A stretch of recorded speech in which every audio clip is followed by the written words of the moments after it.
சில என்பிபி பாராளுமன்ற உறுப்பினர்கள், அமைச்சர்கள் மற்றும் பிரதியமைச்சர்கள் அமைச்சரவை அமைச்சர்களாக பொறுப்பேற்ற பிறகு சிறிது காலம் பாராளுமன்ற உறுப்பினர்களாக அவர்களுக்கு கிடைக்கும் எரிபொருள் கொடுப்பனவை பெற்றுள்ளனர் என்பது தெரியவந்துள்ளது.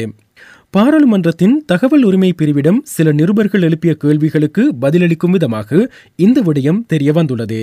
இதன்படி அமைச்சர்கள் மற்றும் பிரதியமைச்சர்களான பிமல் ரட்நாயக்க, கேடி லால்காந்த், சமந்த வித்யாரத்ன, AHM அபேரத்ன, கிருஷாந்த் அபேசிங்க, அனுர கருணாதிலக, குமார ஜெயக்கொடி, சதுரங்க அபேசிங்க, மஹிந்த ஜெயசிங்க, ஹன்சக விஜயமுனி, TB சரத், இரங்க வீரரத்ன, அருண் ஹேமச்சந்திர ஆகியோரே 2025 ஆண்டு மார்ச் மாதம் முதல் எரிபொருள் கொடுப்பனவை பயன்படுத்தியுள்ளனர்.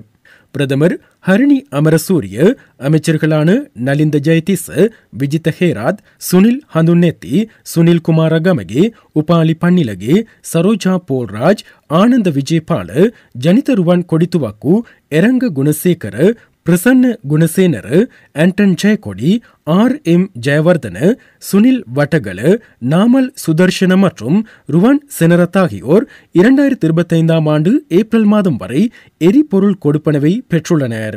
பிரதி அமைச்சர் வசந்த பியத்திஸ் 2025 ஆண்டு மே மாதம் முதல் எரிபொருள் கொடுப்பனவை கைவிட்டுள்ளார். அமைச்சர் சுனில் செனவி, பிரதி அமைச்சர்கள் சுகத் திலகரட்ன மற்றும் சுந்தரலிங்கம் பிரதீப் ஆகியோர் இந்த ஆண்டு ஜூன் மாதம் வரை எரிபொருள் கொடுப்பனவை பெற்றுள்ளனர். ரத்னகமகே, அனுர ஜெயசேகர, கமகெதிர திசாநாயக்க, முனீர் முலஃபர், மதுர செனவிரட்ன மற்றும் நளின் ஹேவகே ஆகியோர் ஜூலை மாதம் முதல் எரிபொருள் கொடுப்பனவை கைவிட்டுள்ளனர். அமைச்சர் ஹர்சன நாணயக்கார், பிரதி அமைச்சர்கள் ருவான் ரணசிங்க மற்றும் சுசில் ரணசிங்க ஆகியோர் 2025 ஆண்டு ஆகஸ்ட் மாதம் முதல் எரிபொருள் கொடுப்பனவை கைவிட்டுள்ளனர். அமைச்சர் ராமலிங்கம் சந்திரசேகரன், வசந்த சமரசிங்க, அனில் ஜெயந்த், நாமல் கருணாரட்ன மற்றும் உபாலி சமரசிங்க ஆகியோர் இந்த ஆண்டு செப்டம்பர் மாதம் முதல் எரிபொருள் கொடுப்பனவை கைவிட்டுள்ளனர். மேலும் அனைத்து அமைச்சர்கள் மற்றும் பாராளுமன்ற உறுப்பினர்களுக்கும் அவர்களது சம்பளம் மற்றும் அனைத்து கொடுப்பனவுகளும் அவர்களின் கணக்குகளுக்கு செலுத்தப்பட்டு வருவதாகவும் தெரிவிக்கப்படுகிறது. இந்த செய்தியினை டெய்லி மிரர் வெளியிட்டிருக்கிறது. இதே என்பிபி பாராளுமன்ற உறுப்பினர்கள் கடந்த காலங்களில், அதாவது இதற்கு முன்னர் ஆட்சி அதிகாரத்தில் இருந்த பாராளுமன்ற உறுப்பினர்கள் பாராளுமன்ற உறுப்பினர்களுக்கான எரிபொருள் கொடுப்பனவை அல்லது கோட்டாவை பெற்றுக்கொண்டதோடு அவர்கள் அமைச்சர்களாக, பிரதி அமைச்சர்களாக, ராஜாங்க அமைச்சர்களாக நியமிக்கப்படுகின்ற சந்தர்ப்பத்தில் அவற்றுக்கான எரிபொருள் கோட்டாக்களையும் சேர்த்து 2 எரிபொருள் கோட்டாக்களையும் ஒரே நேரத்தில் பெற்றுக்கொண்டதாகவும் இது சட்டவிரோதமானது என்றும் பாராளுமன்றத்திலும் அதற்கு வெளியிலும் பல மேடைகளில் சொல்லியிருக்கிறார்கள்.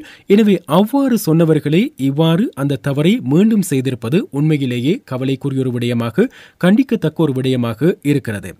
உண்மையிலேயே இந்த 2 எரிபொருள் கோட்டாக்களையும் ஒரே நேரத்தில் பெற்றுக்கொள்வதற்கு சட்டத்தில் இடம் இருக்கிறதா இல்லையா என்பதை இந்த அரசாங்கம் மக்களுக்கு தெளிவுபடுத்த வேண்டும். அப்படி பெற்றுக்கொள்ள முடியும் என்று சொன்னால் இவர்கள் கடந்த காலங்களில் பாராளுமன்றத்திலும் அரசியல் மேடைகளிலும் முன்வைத்த குற்றச்சாட்டுகள் அனைத்தும் பொய் என்பது நிரூபணமாகிவிடும். சட்டத்தில் உண்மையிலேயே இப்படி 2 கோட்டாக்களையும் பெற்றுக்கொள்வதற்கு இடம் இல்லை என்று சொன்னால் அதே குற்ற செயலில் இந்த அரசாங்கத்தைச் சேர்ந்த பாராளுமன்ற உறுப்பினர்கள், அமைச்சர்கள், பிரதி அமைச்சர்கள் ஈடுபட்டிருக்கிறார்கள். அவர்களுக்கு மேற்கொள்ளப்படும் சட்ட நடவடிக்கைகள் என்ன என்பது குறித்து மக்கள் அவதானத்தோடு இருக்கிறார்கள். இதுவரைக்கும் இந்த குற்றச்சாட்டுகள் முன்வைக்கப்பட்டிருக்கின்ற அமைச்சர்களோ பிரதி அமைச்சர்களோ இந்த குற்றச்சாட்டுகளை மறுத்து அறிக்கை ஒன்றை வெளியிட்டதாக எம்மால் காண முடியவில்லை. எனவே இன்னும் காலம் தாழ்த்தாமல் இந்த அரசாங்கம் முன்வைக்கப்பட்டிருக்கின்ற இந்த குற்றச்சாட்டுகள் குறித்து ஒரு சிறந்த தெளிவுபடுத்தலை மக்களுக்கு வழங்கும் என்று நாங்கள் எதிர்பார்க்கிறோம்.